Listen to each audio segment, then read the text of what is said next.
За сайн байцгаана уу? Сайхан марцгаасан уу? За баярлалаа.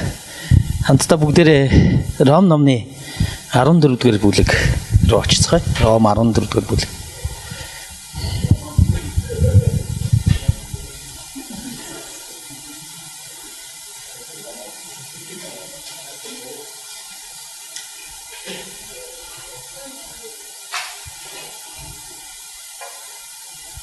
За Ром 14-р бүлгийн 1-ээс 6 дугаар ишлэл. 1-ээс 6 дугаар ишлэл. За би 1-р ишлэгийг уншия, та нар 2-р ишлэгийг уншлаа. Ээлжлээд явъя те. За 1-ээс итгэлээр сул нэгнээ хүлээж ав. Ингэхдээ түүний үзэл бодлынхын талаар бүү заргалт.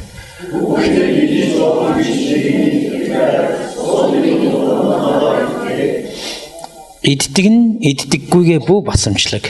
Иддэггүй нь иддгээ бүү шүүг. Учир нь бурхан түүнийг хүлээн авсан юм ба.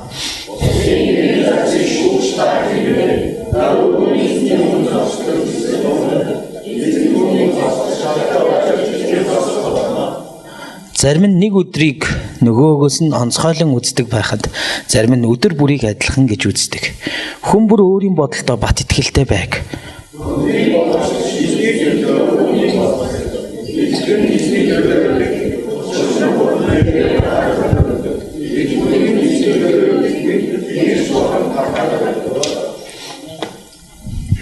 За энэ дээр хоёр чухал зүйлийн тухай ярьж байгаа.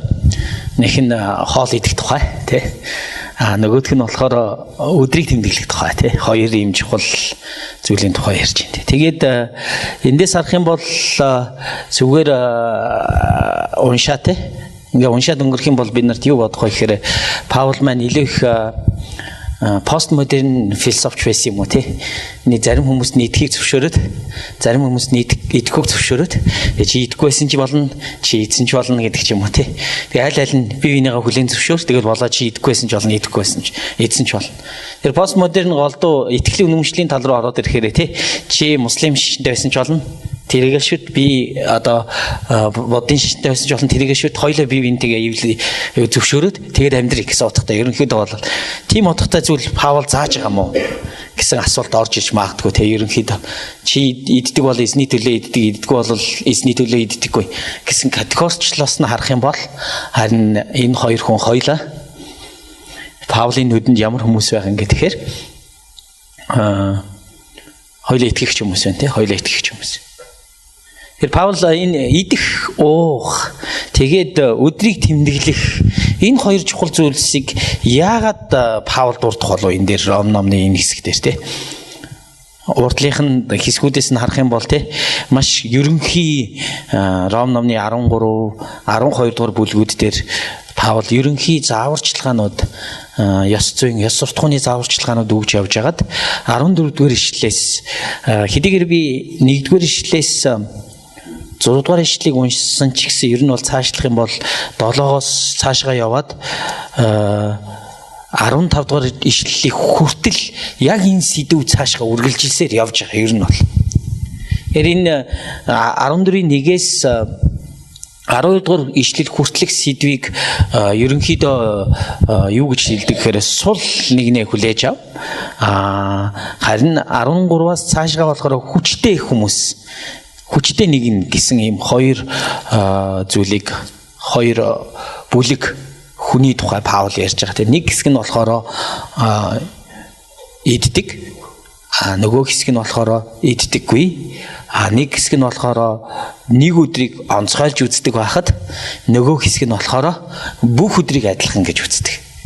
Тэр ийм хоёр бүлэг хүмүүс байна тий. Нэг нь сул дорой, нэг нь хүчтэй. Сул дорой нь болохоор голдуу энэ дээр юу гэж хэлж байгаа юм гэхээр сул нь болохоор иддэггүй. Тэгээд дээрэс нь өдрийг онцгой гэж үздэг. Хүчтэй нь болохоор бүх юмыг иддэг, бүх өдрийг адилхан гэж үздэг. Ийм хоёр бүлэглэлийн тухай Паул энэ дээр ярьж байна. Тэгэхээр энд ямар асуудал голдуу Паулийн үзэж байгаагаар энд ямар асуудал Ром номон дээр ийм хүчтэй сул доройгийн асуудал байж болох вэ? гэсэн тийм библи судлалын зүгээс тийм асуулт бид нарт гарч ирж байгаа. Ямар хүмүүс нь сул дорой байв, ямар хүмүүс нь хүчтэй байв. Яагаад Паул энэ хоёр бүлгийн хоёулангийнх нь тэр үйлдэлийг хийх эрхийг нь хоёуланд нь хүлээн зөвшөөрөв. Ямар шалтгааны улмаас.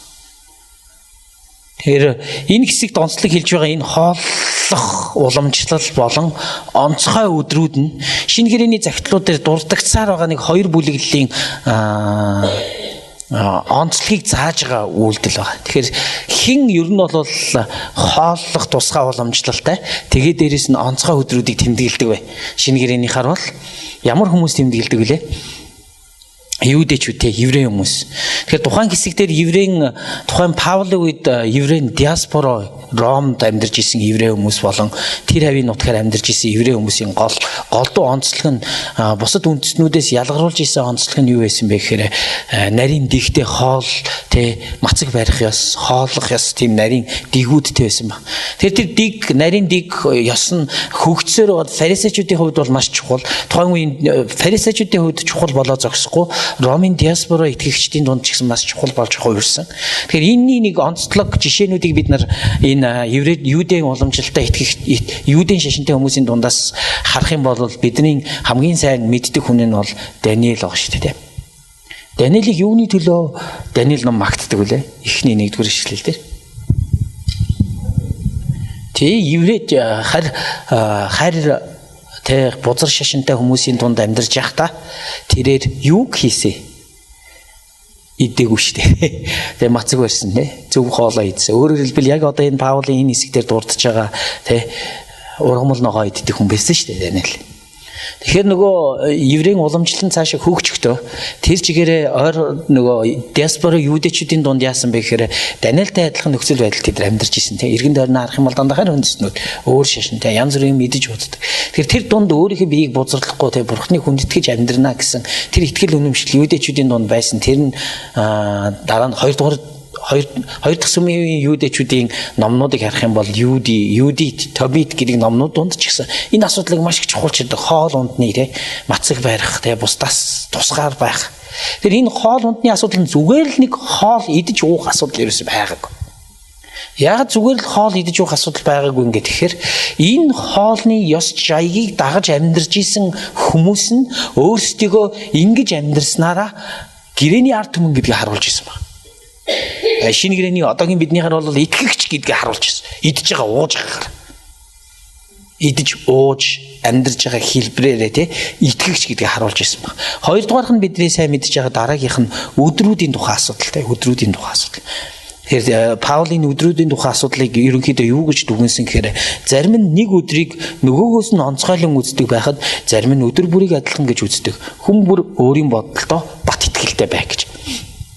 Тэр нэг хоёр бүлэг хүмүүс нь өдрүүдийг маш их онцгойлж үздэг тий. Одоо тэмдэглэлт өдрүүдийг юу гэдэг саббат. Тэгээд дээрэс нь 100 сарын баяр тий. Эсвэл юу гэдэг өдрүүдийг маш их онцгойлж үздэг. Тэр өдрүүдийн утга учир нь маш их онцгой. Тэр эндээс харах юм бол нөгөө бид нар эргээд Ром номныхаа нөхцөл байдлыг унших юм бол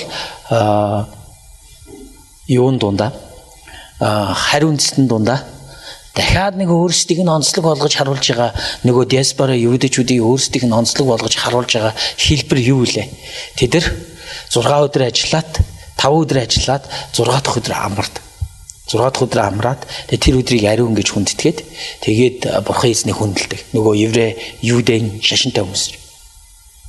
Тэгэхээр энэ амьдралын бурхан эзнээ хүндэтгэж амьдарч байгаа амьдралын хэв маяг нь эргэн тойрны бүх хүмүүс мэдэгдэнэ. Яагаад мэдэгдэх вүлээ? Хэрвээ бид нар Нехемия номноос харах юм бол Нехемия номон дээр эргэж дахиж саббат өдрийг сахиулахын тулд Нехемия журам гаргаад цайзаа нөгөө амьдарч байгаа Иерусалимийн цайзаа бүтэнсэ өдөр хаачдаг гэсэн. Тэгээ бүтэнсэ өдөр хаачдаг байсан чи ямар гажуудал тэр үед үүссэн гэхээр худалдаачид 8-ачид нөгөө хаалганых нь гадна ирээд буучдаг байсан ба тий. Миний санаж байгаа. Тэгээ хаалганых нь гадна ирээд буугаад тэгээ тэндээ байгаад магадгүй миний бодлоор зарим нэг хүмүүс бүтэнсэ өдөр Семерхэ хаалгаар нь гараад тэгээ нөгөө гадна буудалсан байсан худалдаачдаас бүтэнсэ өдөр юм худалдаж аваад байсан байж магадгүй санагдаж байна. Тийм учраас Иремья дахиад нэмэлт ямар журам гаргасан бэ гэхээр хэрвээ та нар хаалганы гадна буух юм бол бид нар та нарыг ном сумаар харуулж бүгдийг чинь устгана. Тийм учраас та нар буух ёсгүй гэсэн дүрм хүртэл гаргаж ирсэн баг. Хэрвээ өөрсдөө итгэл үнэмшлийг харуулахын тулд нөгөө худалдаа 8-ааныхаа түншүүд нь хүртэл тэрийг нь сахих ёстой болж сахих ёстой. Сонирхолтой хэлбэр дээ. Тэр яг энэ Иремьягийн болсон явдлаас энэ болсон уламжлалыг Ром давж тавих юм бол энэ байгаа юудын диаспора хүмүүсийн амьдралын хэм маяг нь ямар байсан бэ? Тэ бүтэн зэн өдөр тэд нар 8 хийхгүй. Тийм учраас тэр нь бүтэн зэн өдөр тэр байтугай бусад хүмүүстэй харьцахгүй тэр үйл явцсан эргээд нөгөө Ромын эзэнт гүрний тэр амьдарч исэн хүмүүс дунд ямар сэтгэлгээ төрүүлж байгаа юм гэхээр уйны юудэч үчи өөр юм байна. Өөний үдэч үчи жирийн харь үндэснээ шал өөр амьдардаг юм байна те. Тэд нар чинь бүтэн зэн өдөр сахидаг юм байна. Тэгэхээр энэ нөгөө нэг одоо энэ идэж уух тэгээд дээрэс нь өдрийг сахих асуудал нь яг Паулын энэ еврей болон хайр итгэлтэй Христэд итгэгчдийн контекст нь тавиад үзэхээр ямар асуудал болж хувирж ийн гэхээр маш их ноцтой асуудал болж хувирж байгаа. Ноцтой. Зүгээр нэг идэж уух биш. Зүгээр нэг өдрийг сахих асуудал биш. Энэ бол бүр маш том улс үндэстнээсээ уламжилж ирсэн соёл, ёс заншил тэр болгоныг тээсэн. Тэгээд дээрэс нь мэдээж хэрэг итгэл үнэмшлийн асуудлыг тээсэн онцлог нөхцөл байдалд орж хувирж, онцлог нөхцөл байдал болж хувирж. Тэгээд байж идэл энэ юудын шашинтай хүмүүс дундаас тий нөгөө нэг өдрийг чухалчилдаг, нөгөө нэг эд химийг чухалчилдаг юудын шашинтай хүмүүс дундаас Христ итгэлтэй хүмүүс орж ирсэн ба. Христ итгэлд орж ирсэн тэр хүмүүс. Юудын шашинтай байсан, өдрийг сахидаг байсан, юмаа идэж уудаг байсан. Тэр хүмүүс нөгөө Христ итгэл рүү ороод ирсэн. Христ итгэл дотор ороод ирсэн чинь тэрнээс гадна өөр бүлгийн хүмүүс Христ итгэл рүү ороод ирсэн тий. Ямар хүмүүс вэ? Ямар ч өдөр байсан хамаа байхгүй. Юу ч идэж уусан хамаа байхгүй.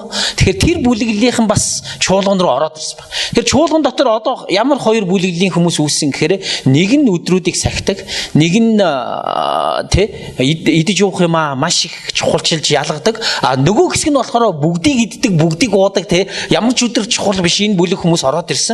Тэгээд эндээс харах юм бол ихэвчлэн голдуу Ром захидлуудын суурь нөхцөл байдлыг харуул тэр өдрүүдийг хамаагүй гэж үздэг. Идэж уух юмыг чухалчилдаггүй хүмүүс нь ноёлох дийлэн хэсэг нь багсан байгаа чуулган дотор дийлэн хэсэг. Энэ тохиолдолд Паул одоо энэ загтлыг бичиж байгаа. Ромынханд энэ загтлыг. Магадгүй энэ нөхцөл байдлыг ажиглаад Паул Ромын чуулган иймэрхүү байж магадгүй нөхцөл байдлыг ажиглаад Паул энэ загтлыг бичсэн. Энэ Ромын энэ чухал хоёр бүлгийнхэнд.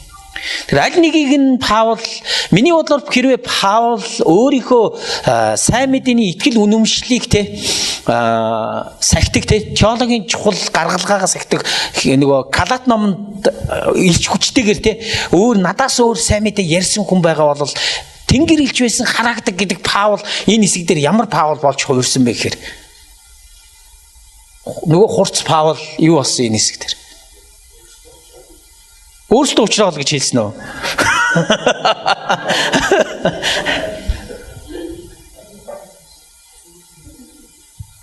Шүүлтийн тухай асуудал ярьж эхэлж байгаа. Шүүх биенээ шүүх тухай асуудал.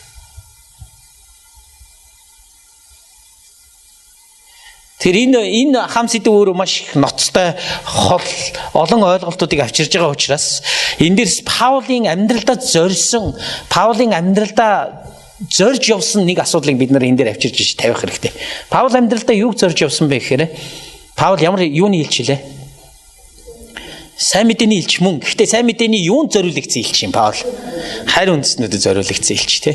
Харь үндэстнүүдэд зориулагдсан илч. Тийм учраас Эфес номон дээр Паулын бичсэн үзэл баримтлалыг харах юм бол тий ханыг нураагч Есүсийг л дандаа ярьдаг гэсэн тий. Эв нэгдлийг бий болгож ханыг нураадаг Есүсийн тухай. Тэр өөрөөр хэлбэл нэг хоёр бүлгийг л эвлэрүүлэх гээд Паул яваад байсан. Тэр эхнийх нь болохоор еврейн Христэд итгэгч нар, нөгөөх нь болохоор харь үндэстэй Христэд итгэгч нар. Тэгээд энэ хоорондын хан нь юу байсан гэхээр хан зааг нь юу байсан гэхээр 2-3 зүйл байсныг бид нар одоо харж байна. Эхний хоёр зүйл нь энэ хоёр. Энэ юу гэхээр идэж уух асуудал, Хоёр дахь нь юу байсан гэхээр өдрүүдийг сахих асуудал. Гурав дахь нь юу байсан гэхээр хөвч хөндлөх асуудал байсан. Энэ 3 4 асуудлыг Паул энэ 3 4 асуудлыг зохицуулах шаардлагатай байсан. Тэр нь амьдралын Паулийн зорилго байсан.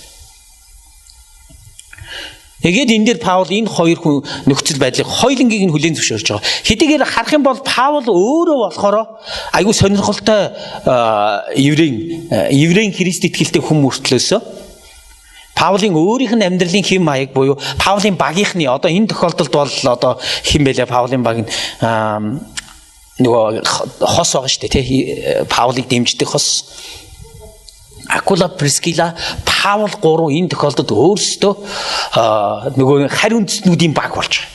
Тэд нар өөрсдөө өдрийг сахихгүй тийм үстэй. Тэд нар өөрсдөө идэж уух юм дээр тэгж ноцтой ханддаг болов.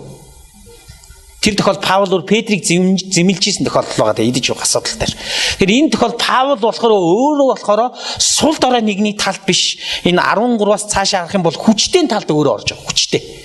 Хүчтэй итгэлээр хүчтэй гэдэг нэр томьёог Паул яагаад хэрэглэсэн гэхээр бүх өдрүүд нь адилхан бүх идэж уух юм хамаагүй сул дорой нэгэн гэдгээрээ еврейчүүдийг Паул энэ тохиолдолд хэлж байгаа. Сул нэгнээ хүлээж ав гэж. Өөрөөр хэлбэл тэр өдрийг сахидаг тэр нөхцөл байдал дунд нь тэр соёл тэр уламжлалт дунд нь Христ итгэл тэр хүнийг хүлээж авах хэрэгтэй гэж Паул энэ дээр хэлж байгаа. Үзэл бодлынх нь талаар бүү заргалт гэж. Яг гэвэл тэр хамгийн сүүлчийсдээ тэр өөрийн эзний өмнө зогсдог эсвэл ундаг эзэн түүнийг босгох чадaltaй учраас тэр зогсох болно гэж.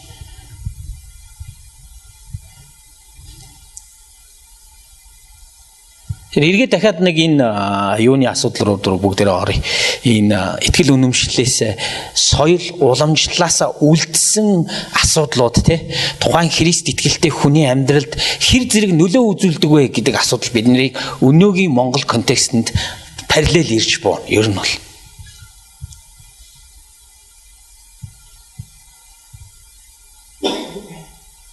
өөрөөр бид нар ямар соёл уламжлалтай, бид нар юуг сахидаг, бид нар юуг чухалчилдаг, бид нар юуг иддэг те, бид нар юуг иддэггүй тэр асуудлууд яригдана гэсэн. Одоо хоол ундны идэж уух те өөрийнхөө итгэл үнэмшил амьдралын зарчмаа гадна гарч ирж байгаа хэлбэр заншлаараа тодорхойлж байгаа тэр хүмүүсийн хэм маягуудын асуудал дээр бид нар өнөөгийн чуулганы удирдагчдын зүгээс хариулт өгөх хэрэгтэй болно гэсэн. Хариулт өгөх хэрэгтэй болно. Тэр би энэ контекст дотроос юуг та нарын өмнө авчирч тавих гэдэг юм гэхээр удахгүй болох маш олон баярууд байна. Тийм маш олон баярууд, тэмдэглэлт ёс заншлууд, итгэл үнэмшлийн хэлбэрүүд, маш олон зүйлсүүд энэ дээр удахгүй гарч ирнэ.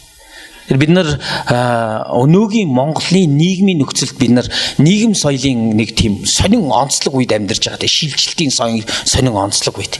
Энэ шилжилт одоогоос 100 гаруй жилийн өмнө эхэлсэн.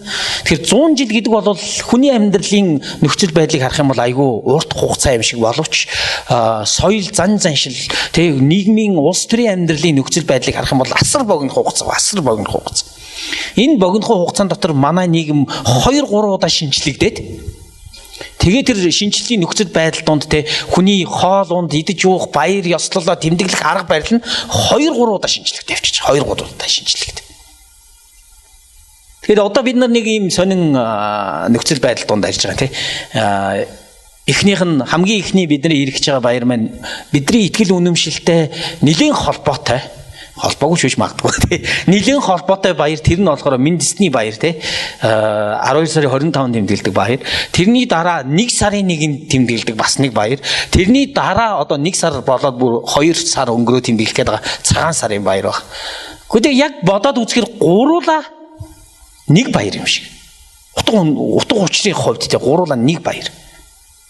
Гуруула юу голдуу тэмдэглээд байгаа юм гэхээр те нэг жилийн хугацаа дуусаад нөгөө жилийн хугацаа эхэлж байгаа те ерөнхийдөө бол нэг ийм нөхцөл байдлын юуны баяр бол арай жоохон өөрөөр тэмдэглэгдэх байх л та 100 сарын баяр юм уу Мэндисний баяр гэхдээ ерөнхийдөө гуруула нэг нөхцөл байдал нь ерөнхийдөө адилхан. Гэтэ яг алиг нь яаж тэмдэглэх үү гэдэг асуудал өөрөө маш онцлогтой.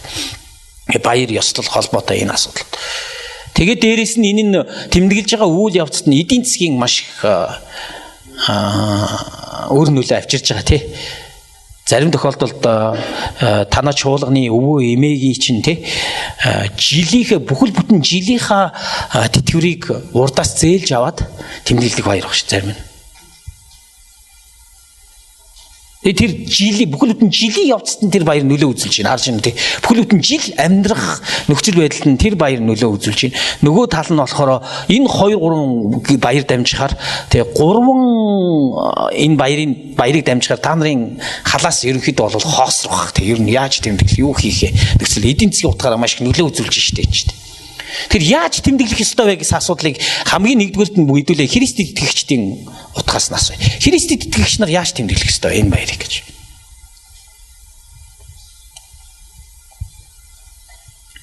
Тэгэхээр энэ дээр дахиад 2 би та нарт бодуулах гэдэг. Дахиад 2 тийм нөхцөл байдал та нарт тодорхойлт хийх хэрэгтэй болно. Христ итгэгч Монгол хүн энэ баярыг тэмдэглэж байгаа. Тэгэхээр өөрөөр хэлбэл танд 2 түүхэн контекст байгаа. Нэг нь та шинэ итгэл үнэмшилтэй болсон. Тэрнийхээ дагуу баярыг тэмдэглэх хэрэгтэй. Нөгөөх нь та Монгол хүний хувьар баярыг тэмдэглэх хэрэгтэй. Христ итгэгч Монгол хүн гэдэг чинь юу байсан гэхээр энийг нэг тийм нийгэм соёлын нэг сонин давхраацал одоо энд үүсэж байгаа шүү дээ. Яаж тэмдэглэх вэ гэж. Тэгэхээр нэгдүгээрт нь Христ итгэгч нар энэ баярыг яаж тэмдэглэх хэрэгтэй. Тэгэхээр exegesis-ийн үед контекст нөхцөл байдлын үед аваад үзэхээр энэ баяр өөрөө жоохон мапантай тий. Зул сарын баяр ч юм уу, эсвэл бол Христийн мэндисний баяр ч юм уу, эсвэл бол одоо барууны соёлын баяр ч юм уу тий. Барууны соёл голдуу энэ баярыг яаж тэмдэглээд байгаа вэ? Жилдээ уулздаггүй аав ээжтэйгээ ганц уулзаа тий. Тэгээд цацагт хяруул шарж идээд тэгээд бүлэхэн дулаах юм ярилцаад тэгээд залуу хүмүүс болохоор голдуу хайрын баяр гэж нэрлэдэг байгаа шүү дээ. Хайртай хүндээ хайраа илэрхийлэх. Нөгөө Валентинын чац юм тий. Дээрээс нь дахиад Крисмсийн баяр нь хайраа илэрхийлэх ёстой баяр. Тэгээд тэр нөхцөл байдлыг бид нар голдуу ямархуу итгэл үнэмшлэр хүлээж авч ийн гэхээр Холливуудын кино тий Крисмсийн үеэр гаргадаг кино, эсвэл Крисмсийн үеэр гаргадаг дууны цомгууд. Тэгээд дээрэс нь телевиз юуны том супермаркет компаниудын зардаг те янз бүрийн мод те юу гэдгийг тэрүүгээр нь дамжуулаад кармагаа хоосолж байгаа шүү дээ. Тэгэхээр энэ дээр нөгөө энэ асуудал донд чинь нөгөө сонирхолтой асуулт ч одоо орж ирнэ. Би танаас асууж байгаа асуулт. Энэ тэмдэглэж байгаа арга барил яг таны Библиэс хүсэж байгаа тэмдэглэж байгаа арга барил мөн үү? Бид нар яг үнэндээ бол Есүс Христийн төрсөн өдрийг тэмдэглээд байгаа шүү дээ. Тийм биз дээ. Яг утга учирын хувьд бол Есүс Христийн төрсөн өдрийг тэмдэглэж байгаа. Гэтэл нийтлэг Есүсийн Христийн төрсөн өдрийг тэмдэглэж байгаа тэмдэглэлч монголчууд төрсөн өдрийг тэмдэглэхдээ ер нь яаж тэмдэглэдэг? Тэгээ торт тавиад дээр нь насыг нь тавиад тэгээ happy birthday тэгээ төрсөн өдрийн минь төргий. Тэгээ цуглаан тэгж тэмдэглэх үү? Эсвэл бол Есүсийн төрсөн өдрийг бүгдээ торт тавиа тий. Тэгээ урд нь загалмааныхаа өмнө авчиж явж байгаа тий. Төрсөн өдрийн минь төргий Есүсээ тэгж тэмдэглэх юм. Тэгэхээр эндээс бид нар нэг асуулт гарч ирнэ. Тэгээ Библийн дагуу бид нар баярыг яаж тэмдэглэх юм бэ гэж. Библийн дагуу баярыг яаж тэмдэглэх. Өөрөө Библийн теологийн чухал асуулт ээ. Баяр Библи хуучин гэрээний ард түмэн энэ баяр баясгалан тэгээ баяр баяслаа яаж илэрхийлдэг вэ? Тогтсон өдрөө яаж тэмдэглэдэг вэ? Шинэ гэрээний ард түмэн тэгээ Есүсийг ирсний дараа чуулган баярыг яаж тэмдэглэдэг вэ? Энэ сонирхолтой асуулт байна. Тэгэхээр үүнд хамгийн энгийн хариулт бол тий хуучин гэрээний хамгийн мундаг том баяр ямар баяр байлаа? Дээгүр өнгөрөх баяр байсан. Дээгүр өнгөрөх баярыг бүр хэдэн мянган жил тэмдэглэх ёстой Израилийн ард түмэн. Тэр дээгүр өнгөрөх баярыг Есүс ч хүртэл тэмдэглэдэг байсан. Тэгэхдээ нэг сонирхолтой үйл явц дундуур Есүс яасан гэхээр Есүс хамгийн сүүлчийнхаа шүн дээгүр өнгөрөх баяр шал өөр утгыг нэмсэн ба. Шал шинэ утгыг тэ шинэ гэрээ. Энэ бол миний цус ба миний биеэр дамжин биелэгдэх шинэ гэрээ. Энийг та нар үргэлжлүүлэн сах. Нэг онцлог баярыг бидний амьдралд өгсөн дээ. Тэр онцлог баяр нь юу вэ? Эзний зог. Эзний зоогийн үйл явц те. Тэр чинь бид нар нөгөө дээгүр өнгөрөх баярыг чинь шинэ утга учираар тэмдэглээд явж байгаа хэлбэр болоод хувьчиж. Тэгээ ингээд шинэ гэрээ энэ нөгөө нэг баярын Библийн теологийн нөхцөл байдлаас хараад ирэхээр нөгөө Крисмсийн баяр чи эцэстээ юу болж хувирваа? Мэндисний баяр. Мэндисний баяр одоо Христ итгэгч дахин утгаар тэмдэглэж байгаа мэндисний баяр бид нар социализмын үед оруулж ирсэн хэлбэрчлэр болол те ёлк буюу шинэ жил. Тэгээд бид нар хуучин уламжилт ясаараа сахижснаар болол цаашаа явсаар гад юу лээ? Цагаан сарын баяр.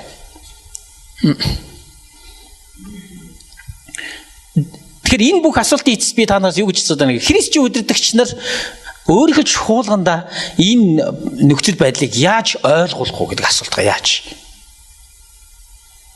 Магадгүй би залуу хүн учраас нэг зүйлийг хэлчих гээд байгаа нь бид нар энэ баярт шинэ утга учир өгөх хэрэгтэй христчийн хүмүүс. Тэр баярт нь шинэ утга учир өгөх шалтгаан нь юу вэ гэхээр бид нар юугаар шинэ утга учир өгөх хэрэгтэй энэ баярт? Бид нар Библиэр л өгөх хэрэгтэй. Яг л Библи бидний дээд ирэх мэдээ. Бид нар Библиэр асуудлыг тайлж, бид нар Библийнхаа дагуу нөхцөл байдлыг тэмдэглэх гэж оролддог. Тэр Библи энэ баярт юу хэлж байгаа юм? Энэ нөхцөл байдал юу хэлж байгаа гэдэг нь таны өөрийн бичвэрийнхаа дагуу гаргаж ирээд exegesis теологоо бичээс тайлбараа хэрэглээд гаргаж ирэх чуулганы ёс заншлыг гаргаж ирэх ордлого дээр нөлөө үзүүлэх ёстой. Түүнээс зүгээр л нэг хүмүүсийн тэмдэглэдэг баяр урам баярт нэг дэлгүүрт супермаркеттэй нөгөө дуугийн тавьчихар бөөн баяр болоо тий. Супермаркет цуг тэмдэглэж ийн гээл супермаркетыг өгж байгаа ямиг нь худалдаж аваал тий. Тэгэл Санта Клаусынхаа малгайг өмсөөл цуглаан дээр магтан дуугаа дуулаад л тий. Тэгэл Есүс төрсний минь төрхий гэж байгаа ч юм уу юу ч хийж байгаа юм. Юу ч ойлгохгүй энэ соёлын нөхцөл байдалд зүгээр уурсч яваасаа гэсэн биш. Харин энэ дээр юу гэж хэлж байгаа юм гэхээр Паулын голдуу хэлж байгаа нь Бурхан эзэн гэсэн үгнүүдийг аюул ярьж байна тий. Эзний төлөө үнийг хийдэг, эзний төлөө үнийг сургадаг, эзний төлөө үүнийг үйлддэг гэж. Тэгэхээр энэ болгоны шалгуур нь юу вэ гэхээр эзэн үүгээр дамжуул надаас юу хүсэж байна гэсэн асуулт ба эзэн үүгээр дамжуул. Эзэн Крисмсийн баярыг надаас яг яаж тэмдэглэс гэж хүсэж байна. Тэгэх юм бол бид нар эзний зааж байгаа зарчмыг олж харах боломжтой гэсэн. Тэгэхгүй бол одоо энэ баяр дундус тий чуулганда удирдамж заавар өгөх ёстой, ард түмэндээ удирдамж заавар өгөх ёстой хүмүүс нь өөрсдөө энэ соёл, энэ нөхцөл байдлын нөлөөнд ороод тий тэгэл бүгдээрээ нөгөө монголчуудын баяр тэмдэглэдэг хэлбэр шиг тэмдэглээл тий одоо монголчууд шиг голдуу баяр тэмдэглэхээр яаж тэмдэглэдэг вэ? Хэлбэр шинтэй идэж уугаад л тэгэл нэг эрхвч нэг архийг нь уухгүй юм да тий арх уугаал баярлал тэмдэглэж байгаа. Хүүхдийн 6 сарын 1 болсон ч арх уугаал тэмдэглэл явж идэг үстэй тий ер нь баярыг. Тэгэхээр яг тэрнтэй адилхан хэв загвар руу орох гээд унах юм бол тэгэхээр бид нарыг нөгөө Библийг дагаж Библийн итгэл үнэмшлэлээр амьдарж байгаа амьдралын дээр минь асуултын нэмд гарч ирнэ гэсэн үг. Яг өнөөдөр өгж байгаа энэ бичээсийн минь үгийн дагуу харах юм бол бид нэр хүн болгон чуулган болгоны баяр тэмдэглэж байгаа үйл явц нь сонирхолтой өөр байж магадгүй тийм. Гэсэн ч тэр чуулгануудын асуух ёстой зүйл нь эзний төлөө үнийг үлдэж байгаа юу үгүй юу гэдэг асуултанд орсон гэж. Яг л Паул энэ болгон дээр шалгуур тавьсан юм. Тэр хүн эзний өмнө зогсдог, тэр хүн эзний өмнө ундаг. Эзний төлөө үнийг үлддэг, эзний төлөө үнийг сахидаг, эзний төлөө үнийг сахидаггүй. Гэсэн итгэл үнэмшлээ. Хамтдаа бүгдээ эзний өмнө очиод хэсэг хугацаанд хамтдаа залбирцгаая тий. Тэр юуны төлөө залбирх вэ гэхээр бид нар энэ олон баярууд энэ түүхэн нөхцөл байдал донд өөрчлөгдөж ирж байгаа энэ хэлбэршил донд монголчууд маань зөв арга барилаа олоосаа тий. Тэр монгол хүмүүс өдөр баярыг их чухалчилдгийг бид нар харж байна тий. Одоо бол бүр 11 сарын 26-ны хүртэл өөрчлөх гэдэг шүү дээ. Ер нь бол тэр нь тэгээд одоо өдөр тутмын амьдралд нь ямар их нөлөө үзүүлж яах юм мэдэхгүй тий. Тэгэхээр ямар ч байсан энэ баярууд энэ нөхцөл байдал дундуур тий энэ нь өөрөө эдийн засгийн болон хувь хүний амьдралд маш их нөлөө үзүүлж байна. Тэгэхээр бид нар үүнд хариулт өгөх ёстой. Бид нар баярыг яаж тэмдэглэх, юу хийх тий ямар байдлаар итгэл үнэмшлээ тунхаглахад бид нар тодорхой хэмжээгээр хариулт өгөх ёстой. Тэгэхээр тэр хариулт нь таны гарт байна. Чуулганы удирдагч, тий номлогч, үгийг зааж байгаа хүмүүс та нарын гарт байна. Түүний төлөө эзний төлөө үнийг тэмдэглэхийн эзний бид нар төгсөн удирдамж заавраар тэмдэглэхийн төлөө бүгдээ хамтдаа залбирцгаая. Хэсэг хугацаанд эзэнд Монголын ард түмний төлөө бүгдээ хамтдаа бас залбирцгаая. Энэ олон баяр, энэ олон нөхцөл дундуур тэгээд дээрэс нь эдийн засгийн хямралтай байгаа энэ үед ямар байдлаар ухаалгаар тэмдэглэх ёстой, юу хийх ёстой, яах ёстой тэр бүгдийг нь хамтдаа бүгдээ залбирцгаая. Эзэн даатхан залбирцгаая.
танд баярлалаа.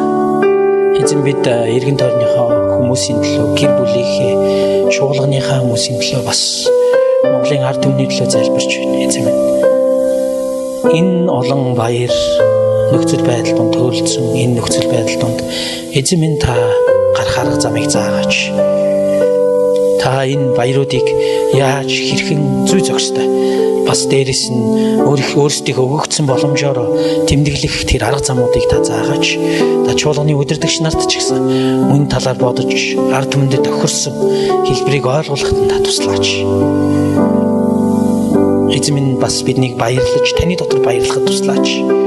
Танаар бахархаж, танд баяр хөөрөө илэрхийлж, бусад хүмүүс өөрийнхөө баярлсан баяр хөөрөө илэрхийлэх боломжийг зөвшөөрөж, энэ нөхцөл байдал донд бид адилхан олон зүйлсүүдийг тэмдэглэх үедээ бие биенээ яаж хэрхэн харах зохистой гэсэн та бидэнд мэдүүлээч. Бидний өөрсдийн итгэлийн хүмүүс итгэгч нараа ч гэсэн хэрхэн харж яаж Бурхны өмнө бусдын өмнө зөв амьдрах арга замуудыг та бас биднэрт заагаач. Өөрийнхөө үгийн дагуу биднийг сургаач, чиглүүлээч, зэмлээч, зөв зүйлд та биднийг босгон байгуулаач. Есүсийн нэрээр залбирч байна.